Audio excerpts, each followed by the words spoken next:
you. And we're going to jump. Everything's so interesting. Now we go to 1973. I understand that you escorted Mrs. Nixon to South America, Brazil. Can you share with us your title also? Now, were you still a social aide, or was it a military No, aide? at that time I was the assistant staff assistant to the military aide to the president. Wow. I had come on board as a permanent staff member to the East Wing. After the POW dinner, they invited me to join them permanently. Wow, that's really exciting. So, and just to remind the viewers, this is what Pat Nixon did for the empowerment of women in the military, that you're going on and moving up. And also, I think you would like to share a fun story about being at the White House when Vice President Ford was in his swearing in. This was 1973.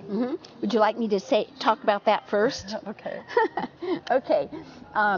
In fact, I was still a social aide at that point, and it was Vice President Agnew had resigned, and this was the swearing-in ceremony of Vice President Ford in the East Room, and it was the first televised event that I had ever worked. Wow.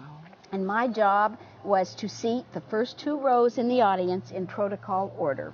So it was all the dignitaries were there, and I had the social aide signaled that the camera was about to roll, and I had 2 or 3 minutes to get everyone seated, and Dr. Kissinger was still in the aisle chatting with a very pretty lady, and I know that he used to like to conduct business in aisles like that. But anyway, so I had to choose: was I going to be fired by Lucy Winchester for not having the guests seated, or was I going to be fired by Dr. Kissinger, who was annoyed and said, "Oh, get rid of that young lady"?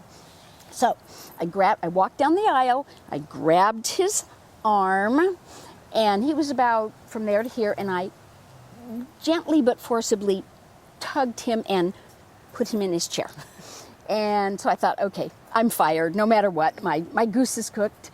So I went home that evening because the event was at 12 o'clock in the day, and I went home, and I was getting all these calls from my friends all over the country. They said, we saw you shaking hands with Dr. Kissinger. I said, oh, I squeaked through another tense moment without... Well, see, the fun stories at the White House, and I do apologize, I think I cut you off. You were going to share us, and I don't want our viewers to miss out on your experiences in South America. Please. Okay, well, the president had designated Mrs. Nixon as his representative for the presidential inaugurations of the presidents for Brazil and Venezuela. And so we got to take Air Force One. And it was the first opportunity that I had to really be with her all day long. And I just made sure that the cars were on time, that she knew what her schedule was going to be if there were any changes. And the most exciting thing about that was that she'd been to Venezuela earlier, I think in the 50s, and it was a very negative experience. And so she was a little concerned that there might be some repercussions, but it was a happy, wonderful trip, and everyone loved her and welcomed her with open arms. And on the trip home, it was March 16th, it was her 62nd birthday, and we had a cake, and we blew up balloons, and we toasted her with champagne and cake. And then instead of flying back to Washington, D.C., the president had a surprise for her. We landed in Nashville, Tennessee, and it was the dedication of the new Grand Ole Opry building, which the president was dedicating. So one of my favorite memories was that he played Happy Birthday to her on the piano, and then he did his own rendition of My Wild Irish Rose, and she had tears in her eyes. I've never seen her so touched. It was a precious moment.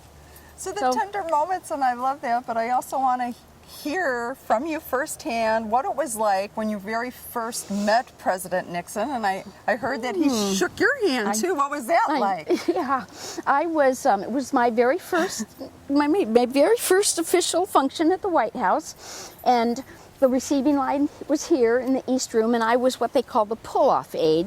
My job was to get those people through the receiving line and guide them towards the dining room to be seated.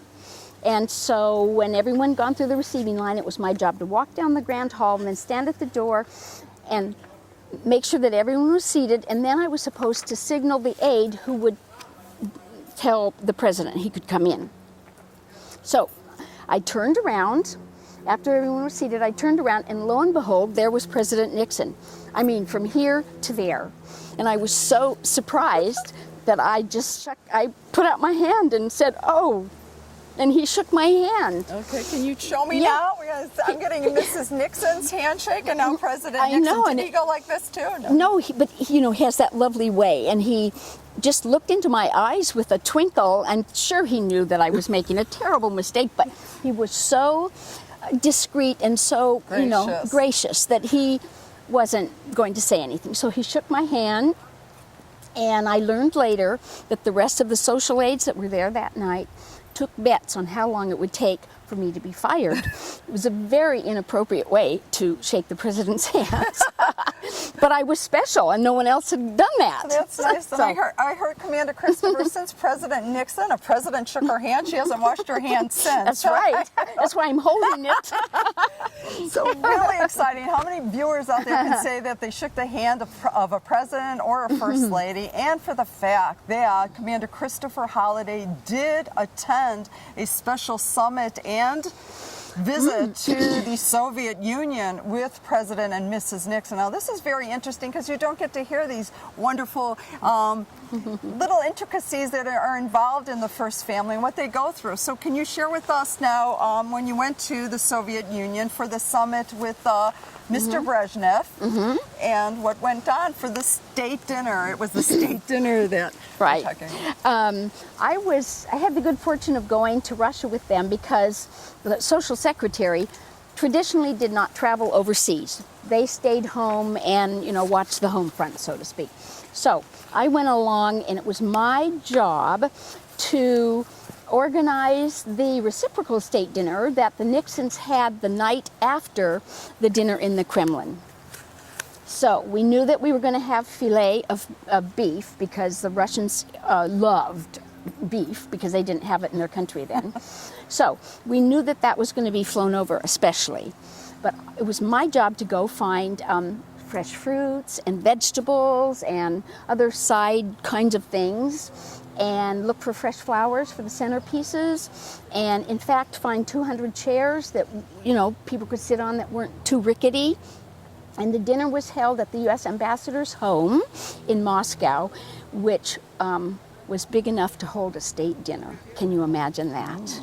Anyway, so I made a reconnaissance around Moscow. I had an assistant who was showing me the different places, the little shopping things and whatever, and we're pretty sure it was KGB. But anyway, he took me to all these different places. In the end, we didn't find any fresh vegetables that would be useful, and no flowers. The only flowers that were in bloom there were gladiolas, and that's the flower of death. So that got axed. So in the end, along with the beef, we flew over all the flowers, all the vegetables, everything for the state dinner.